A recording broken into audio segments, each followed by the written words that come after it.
ఓం గంగణపతే నమ ఐం సరస్వత్యే నమ శ్రీమాత్రే నమ దుందుర్గాయ నమ ఓం నమ శివాయ శివాయ గురవే నమ క్రీం క్రీం మహాకాళికాయ నమ క్లీం కృష్ణాయ గోవిందాయ గోపీచన వల్లభాయ శ్రీకృష్ణ పరబ్రహ్మాయ నమ శ్రీరామ జయ రామ జయ జయ రామ ఓం నమో భగవతి మేధా దక్షిణావర్తి మహ్యం మేధాం ప్రజ్ఞాం ప్రయచ్చస్వ రామ్ దత్తాత్రేయాయ నమ శ్రీరామ జయ రామ జయ జయ రామ రామాయ నమ శ్రీమాత్రే నమ యూట్యూబ్ ప్రేక్షకులకి అందరికీ నమస్కారం అండి.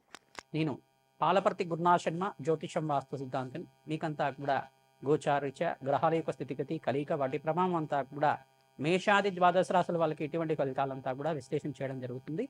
ప్రధానంగా చూసుకుంటే పరాభవనామ సంవత్సర ఉగాది శుభాకాంక్షలు అందరికీ కూడా ప్రేక్షకులకి చెప్తూ ప్రారంభిస్తున్నాం. ప్రధానంగా అందరికీ కూడా ఉగాది సందర్భంగా మేషాది ద్వాదశ రాశుల వాళ్ళకి గోచారీత్యా గ్రహాల యొక్క స్థితిగతి వాటి ప్రభావం అంతా కూడా ఎటువంటి ప్రభావం వస్తుంది, ప్రధానంగా ఎటువంటి పరిహారాలంతా కూడా చేసుకుంటే కనుక శీఘ్రంగా శుభ ఫలితాలు పొందడానికి ఆస్కారం ఉంటుందో తెలుసుకోవడం జరుగుతుంది.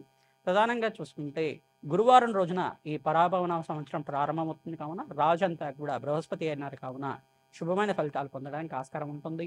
ప్రధానంగా వేద పాండిత్యానికి ప్రధానంగా చూసుకుంటే ఫైనాన్షియల్ గ్రోత్ అంతా కూడా కలగడానికి కానీ అంటే ఆర్థిక వ్యవహారాల్లో అంతా కూడా మార్పులు జరగడానికి కానీ పరాభవనామ సంవత్సరం అనేది ప్రధానంగా చూసుకుంటే పరాభవాలు జరుగుతూ ఉంటాయి అని చెప్పేసి అని అనుకుంటూ ఉంటారు. అపోహ అంతా కూడా ప్రధానంగా జీవితంలో మానవ జీవితంలో మార్పులు జరగడం, ఆర్థిక అభివృద్ధి జరగడం, అనుకోని సంఘటనలు జరుగుతూ ఉండడం తర్వాత తద్వారా ఏమవుతుందంటే ఈ యొక్క ఉగాది సందర్భంగా అంతా కూడా గోచారరీత్యా గ్రహాల యొక్క మార్పులు జరుగుతుంటాయి. ప్రధానంగా బృహస్పతి మార్పు జరగడం, అతిచారంలో మార్పు జరగడం కానీ, ప్రధానంగా రాహు కూడా మార్పు చెందడం కానీ, బృహస్పతి మార్పు వలన మేషాది ద్వాదశ రాశుల వాళ్ళకు కూడా కొన్ని స్థితిగతులు మారుతూ ఉంటాయి. ప్రధానంగా వాళ్ళ ఆర్థిక ఇబ్బంది నుంచి బయటపడడం కానీ, ప్రధానంగా గోచారీత్యా గ్రహాల యొక్క బలం చేకూరడం వల్ల మంచి శుభకార్యాలు జరగడం కానీ, గృహయోగం సిద్ధించడం కానీ, స్థిరాతి లభించడం కానీ, వ్యాపారంలో లాభాలు గణించడం కానీ, శ్రమతో కూడిన సంపాదనతో ఆర్థిక ఇబ్బందుల నుంచి బయటపడడం కానీ జరుగుతుంటుంది. ప్రధానమైన కారణం అంతా కూడా గోచార చక్రంలో చూసుకుంటే ప్రధానమైన గ్రహాలని కేంద్రంగా చెప్తూ ఉంటారు. ప్రధానంగా ఈ యొక్క ఉగాది సందర్భంగా అంతా కూడా చూసుకునేది ఏంటంటే బృహస్పతి యొక్క గోచారం ఏ రకంగా ఉంది, శనీశ్వరుడి గోచారం ఏ రకంగా ఉంది, రాహు యొక్క గోచారం ఏ రకంగా ఉంది, కేతు గ్రహ యొక్క గోచారం అంతా కూడా ఏ రకంగా ఉంది, వివిధ గ్రహాల యొక్క స్థితిగతి ప్రధానమైన గ్రహాలంతా కూడా వీటి కేంద్రంగా చెప్పడం జరుగుతుంది. గోచార చక్రం అంతా కూడా సంవత్సర ఫలితాలు చెప్పేటప్పుడు అంతా కూడా ఉగాది నుంచి ఉగాది వరకు చెప్పేటంతా కూడా ఈ యొక్క ప్రధానమైన గ్రహాల యొక్క స్థితిగతి వాటి ప్రభావం అంతా కూడా మిగతా గ్రహాల మీద ఏ రకంగా ఉంది, ఆ స్థానాలు మార్పు చెందడం వల్ల ఎటువంటి ఫలితాలంతా కూడా వస్తుంటాయి. ఉగాది తర్వాత నుంచి ఉగాది నుంచి మనకంతా కూడా ఎటువంటి శుభ ఫలితాలు పొందడానికి ఆస్కారం ఉంటుందో అంతా కూడా విశ్లేషించడం జరుగుతుంది. ప్రధానంగా చూసుకుంటే పరాభవన సంవత్సరం అనేది జీవితంలో మార్పు తీసుకొచ్చేది, రాజయోగాలు తీసుకొచ్చేది, ప్రధానంగా ఆర్థిక స్థితిగతులను మార్చేది, శ్రమతో కూడిన సంపాదన పెంచేది, ప్రధానంగా కీర్తిని పెంచేది అనేది అర్థంగా ఉంటుంది. పరాభవం అనేది మన జీవితంలో ఎప్పుడైనా కానీ శత్రువులకి అంతా కూడా పరాభవం జరిగే విధంగా ఉండేది. ఎప్పుడైనా కానీ ఆర్థిక స్థితిగతుల నుంచి దిగ్విజయంగా విజయాన్ని ప్రాప్తించేది అనే అర్థం కూడా వస్తుంటుంది. ప్రధానంగా ఈ యొక్క ఉగాది సందర్భంగా అందరికి కూడా అష్టైశ్వర్యాలు సిద్ధించాలని చెప్పేసి, వివాహాది శుభకార్యాలు జరగాలని, వంశాభివృద్ధి జరగాలని చెప్పి, ఆర్థిక స్థితిగతులంతా కూడా మారి శీఘ్రంగా మీకంతా కూడా మనోభిష్టాలంతా కూడా తీరాలని చెప్పేసి జగన్మాత అనుగ్రహం వల్ల సకల కార్యసిద్ధి కలగాలని చెప్పి ఆశీర్వాదం చేస్తూ ఈ యొక్క ఉదయ యొక్క విశ్లేషణ అంతా కూడా చేయడం జరుగుతుంది. ప్రధానంగా గోచారీత్యా చూసుకుంటే ఈ యొక్క గోచార చక్రంలో శనీశ్వరుడు అంతా కూడా మీనరాశిలో సంచారం చేస్తున్నారు.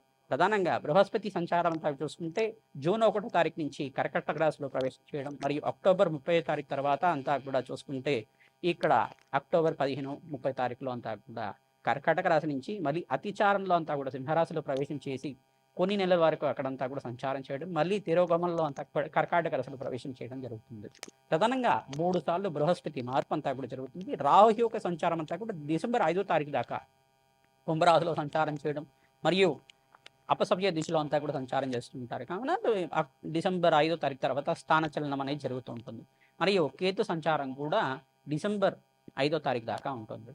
ప్రధానంగా ఈ యొక్క గ్రహాల యొక్క స్థితిగతి అంతా కూడా చూసుకుంటే రాజయోగాలను వచ్చే గ్రహాలు ఏంటి, ప్రధానంగా రాజయోగాన్ని ఇచ్చే గ్రహాలు ఏంటి, ధనయోగాన్ని ఇచ్చే గ్రహాలు ఏంటి, ఏ రాశులు వాళ్ళకి విపరీత రాజయోగాలు సిద్ధిస్తాయి, ఏ వృత్తిలో అంతా కూడా అభివృద్ధి సిద్ధిస్తుంది అంతా కూడా విశ్లేషించడం. ప్రధానంగా మిగతా గ్రహాలన్నీ కూడా ప్రధానమైన గ్రహాలంతా కూడా చూసుకుంటే సూర్య భగవానుడు, బృహస్పతి, శుక్రుడు, అంగారకుడు వాళ్ళ ప్రభావం అంతా కూడా ఈ గ్రహాల యొక్క స్థితిగతి మార్పు వలన ఎటువంటి ప్రభావాలు చూపిస్తున్నాయని విశ్లేషణ చేయడం జరుగుతుంది. ప్రధానంగా చూసుకుంటే దేశ గోచారంలో అంతా కూడా ఆర్థికంగా ఉన్నత స్థితి కలగడానికి భారతదేశం అంతా కూడా దేశంలో ప్రధానంగా అంతా కూడా మంచి జరగడానికి ఆస్కారం ఉంటుంది. ప్రధానంగా భారతదేశం అంతా కూడా ఈ యొక్క ప్రపంచ పటంలో అంతా కూడా మంచి ఉన్నతమైన స్థితిగతులు పొందడానికి ఆస్కారం ఉంటుంది. తద్వారా అంతా కూడా శ్రేష్టమైన ఫలితాలు పొందడానికి ఆస్కారం ఉంటుంది. ప్రధానంగా చూసుకుంటే గోచార చక్రంలో అష్టైశ్వర్య సిద్ధి యోగం అంతా ఏ రాశి వాళ్ళకు ఉందో అంతా కూడా విశ్లేషణ చేయడం జరుగుతుంది. శ్రీమాత్రే నమః. శ్రీ పరాభవన సంవత్సరంలో మీనరాశి జాతకులకంతా కూడా 2026 ఉగాది నుంచి అంతా కూడా రాజయోగ ప్రాప్తి కలగడానికి ఆస్కారం ఉంటుంది. ప్రధానంగా చతుర్థ స్థానంలో బృహస్పతి మార్పు, పంచమ స్థానంలో బృహస్పతి మార్పు, ఉచ్చ స్థానంలో బృహస్పతి మార్పు కర్కటక రాశిలో ప్రవేశం చేసిన తర్వాత మీకంతా కూడా వివాహాది శుభకార్యాలు ఈ సంవత్సరంలో జరగడానికి ఆస్కారం ఉంటుంది. సంఘంలో గౌరవం పెరగడానికి ఆస్కారం ఉంటుంది. అష్టైశ్వర్య యోగం రాజయోగ ప్రాప్తి కలగడానికి ఆస్కారం ఉంటుంది. ఎవరైతే కనుక విదేశంలో స్థిరత్వం కోసం ప్రయత్నం చేసుకున్నారో మీకంతా కూడా విదేశంలో స్థిరత్వం లభించడానికి ఆస్కారం ఉంటుంది. ఏళ్ళనాటి శని ప్రభావం ప్రబలంగా ఉంటుంది కావున శ్రమతో కూడిన సంపాదన పెరుగుతుంది. శనీశ్వర దోష నివారణార్థం శని భగవాను ప్రీతికరంగా ఈ యొక్క తైలాభిషేకం చేయడం, నల్లము దానం చేయడం, నల్లటి వస్త్రాన్ని దానం చేసుకోవడం, కూష్మాడ దానం చేసుకోవడం, ప్రతినిత్యం కూడా నలదమయంతి యొక్క చరిత్రని పారాయణం చేసుకోవడం వల్ల రాజయోగ ప్రాప్తి కలుగుతుంది. జాతకరీత్యా దోషాలకి అంత పరిష్కారం చేసుకోవడం వల్ల రాజయోగ ప్రాప్తి కలుగుతుంది. శని భగవానుడికి, రాహుకి, అంగారకుడికి, శుక్రుడికి మరియు బుధ భగవానుడికి జపము హోమాది కార్యక్రమాలు ఆచరించుకోవడం వల్ల ఈ సంవత్సరంలో అంతా కూడా సకల కార్య జయం కలగడానికి నవగ్రహ శాంతి హోమాది కార్యక్రమంలో జాతకరీత్యా ఉన్న దోషాలకి, గోచారీత్యా స్వల్పంగా ఉన్న దోషాలకంతా కూడా పరిష్కారం చేసుకుంటే కనుక అఖండ రాజయోగ ప్రాప్తి సంవత్సరంలో సిద్ధించడానికి బృహస్పతి మార్పు, కేతుగ్రహ మార్పు, రాహుగ్రహ మార్పు వల్ల అష్టైశ్వర్య యోగం సిద్ధించడానికి ఆస్కారం ఉంటుంది. ఈ సంవత్సరంలో అంతా కూడా నూతన వ్యాపారంలో పెట్టుబడి పెట్టుకున్న వాళ్ళకి అఖండమైన రాజయోగ ప్రాప్తి కలుగుతుంది. సంఘంలో గౌరవం పెరుగుతుంది. సకల కార్య జయం కలగడానికి ఆస్కారం ఉంటుంది. నూతన వ్యాపారంలో అంతా కూడా లాభాలంతా కూడా సిద్ధించడానికి బృహస్పతి అనుకూలత వల్ల మీకు అష్టైశ్వర్య యోగం సిద్ధించడానికి ఆకస్మికంగా ధనయోగ ప్రాప్తి కలగడానికి ఆస్కారం ఉంటుంది. మీ జాతకరీత్యా ఉన్న దోషాలకంతా కూడా పరిష్కారం ఆచరించుకోవడానికి మీ యొక్క జాతకాన్ని అంతా కూడా మా యొక్క వాట్సాప్కి అంతా కూడా date of birth, place of birth, time of birth అంతా కూడా వాట్సాప్ చేసి అపాయింట్మెంట్ తీసుకొని మీ జాతకం అంతా కూడా విశ్లేషణ చేసుకుంటే కనుక సకల దోష నివారణం అంతా కూడా మీకు చెప్పడం జరుగుతుంది. పరిష్కారం అంతా కూడా చెప్పడం జరుగుతుంది. తద్వారా రాజయోగ ప్రాప్తి కలగడానికి ఆస్కారం ఉంటుంది. విదేశంలో స్థిరత్వం లభిస్తుంది. విద్యార్థులకంతా కూడా మంచి మార్కులతో మీరు పాస్ అవడానికి ఆస్కారం ఉంటుంది. శ్రమించి బాగా శ్రమిస్తే కనుక ఈ యొక్క జగన్మాత అనుగ్రహం వల్ల మీకంతా కూడా మంచి మార్కులతో పాస్ అవడానికి ఆస్కారం ఉంటుంది. గురు కటాక్షం అంతా కూడా జాతకరీత్యా అనుకూలత ఉండాలి. ఈ యొక్క బుధుడు, బృహస్పతి, శుక్రుడు అనుకూలత ఉంటే కనుక మంచి మార్కులతో పాస్ అవడానికి ఆస్కారం ఉంటుంది. జాతకరీత్యా దోషాలకి పరిహారం ఆచరించుకుంటేనే గోచారీత్యా గ్రహాల అనుకూలతల వరకు మీకంతా కూడా చూసుకోవడం వల్ల రాజయోగ ప్రాప్తి కలుగుతుంది. ఈ పరాభవన సంవత్సరంలో అందరికీ కూడా మంచి శుభమైన ఫలితాలు పొందడానికి ఆస్కారం ఉంటుంది. నూతన వ్యాపారంలో పెట్టుబడి పెట్టుకోవచ్చు. మంచి లాభాలు గడించడానికి ఆస్కారం ఉంటుంది. శ్రీమాత్రే నమః.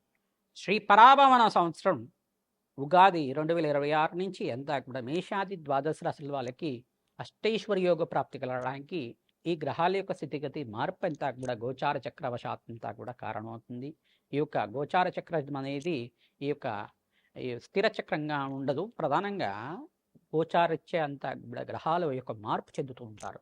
వాటి స్థితిగతి కలయిక, వాటి ప్రభావం వల్ల అంతా కూడా మేషాది ద్వాదశ రాశి వాళ్ళకంతా కూడా జీవితంలో మార్పు జరగడం, అష్టైశ్వర్య యోగ ప్రాప్తి కలగడం, వృత్తిలో, వ్యాపారంలో, ఉద్యోగంలో మార్పు జరుగుతూ ఉండడం, రాజయోగ ప్రాప్తి రావడం, ఖర్చులు విపరీతంగా పెరుగుతూ ఉండడం, ఇటువంటివి జరుగుతూ ఉంటాయి. ప్రధానంగా గోచార చక్రం అనేది గ్రహాల యొక్క ప్రభావం అంతా కూడా ఈ రాశి వాళ్ళకి ఎటువంటి ప్రభావం చూపిస్తుంది అనేది సూచనప్రాయంగా చెప్పడం జరుగుతుంది. జన్మ జాతకమే ప్రధానమైన జాతకంగా ఉంటుంది కావున ప్రతినిత్యం కూడా గోమాత సేవ చేసుకోవడం, ప్రధానంగా బీదవాళ్ళకి అన్నదానం చేయడం, ప్రధానంగా మీరంతా కూడా మేషాది ద్వాదశ రాశుల వాళ్ళు ప్రతినిత్యం కూడా రావి చెట్టు, వేప చెట్టు ఉన్న ప్రాంతం దగ్గర ఈ యొక్క రాహుకాల దీపాలు వెలిగించడం కానీ, ఆవునేత దీపాలు వెలిగించడం కానీ, అఖండ దీపంలో ఉప్పు దీపం అని చెప్పేసి అంటారు. అఖండ దీపంలో అంతా కూడా నువ్వుల నూనెతో దీపం వెలిగించి అక్కడంతా కూడా బెల్లాన్ని నివేదన చేయడం, చెమ్మిలిని నివేదన చేయడం, చీమలికి ఆహారంగా బెల్లాన్ని నివేదన చేయడం వల్ల అప్పుల బాధల నుంచి బయటపడడం కానీ, రాజయోగ ప్రాప్తి కలగడం కానీ ఆస్కారం ఉంటుంది. ప్రధానంగా గోచారిత్య స్వల్పంగా ఉన్న దోషాలకంతా కూడా పరిష్కారం ఆచరించుకుంటేనే మీకంతా కూడా రాజయోగ ప్రాప్తి అంతా కూడా సిద్ధించడానికి ఆస్కారం ఉంటుంది. నవగ్రహాల యొక్క స్థితిగతి, వాటి ప్రభావం అంతా కూడా మానవాళి జీవితం మీద ఈ యొక్క ప్రభావం అంతా కూడా ఆధారపడి ఉంటుంది కావున పూర్వజన్మలో చేసుకున్న కర్మశేషాన్నంతా కూడా రోగరూపేణ, రుణరూపేణ తీర్చుకోవడానికి అవకాశం ఉంటుంది.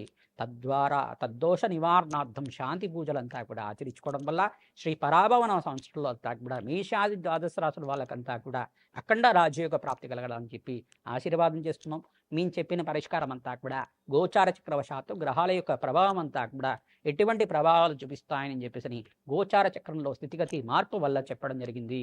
ప్రతినిత్యం కూడా జాతకమే ప్రధానమైన జాతకంగా ఉంటుంది. జన్మ జాతకంలో ఉన్న దోషాలకంతా కూడా పరిష్కారం ఆచరించుకోవాలి. జాతకరీత్యా గోచారీత్యా కూడా అన్వయం చేసుకొని చూసుకోవాలి. గోచారీత్యా గ్రహాలు ఏ రకంగా అనుకూలంగా ఉన్నాయి, జాతకరీత్యా గ్రహాలు ఏ రకంగా అనుకూలంగా ఉన్నాయి, ఆ గ్రహాలకంతా కూడా శాంతి పూజలు ఆచరించుకుంటే ఎటువంటి ఫలితాలు వస్తాయి, తద్వారా విశ్లేషణ చేసుకుని పరిష్కారం చేసుకోవడం వల్ల అఖండమైన ఆనందమైన జీవితం జీవించడానికి ఆస్కారం ఉంటుంది. ప్రతినిత్యం కూడా ఈ యొక్క అన్నదానం చేయడానికి ప్రయత్నం చేయండి. కులదేవత ఆరాధన చేసుకోండి, పరమేశ్వరుడి ఆరాధన చేయండి. తద్వారా జగన్మాత ఆరాధన చేసుకోవడం వల్ల రాజ్య యొక్క ప్రాప్తి కలుగుతుంది. శ్రీమాత్రే నమః.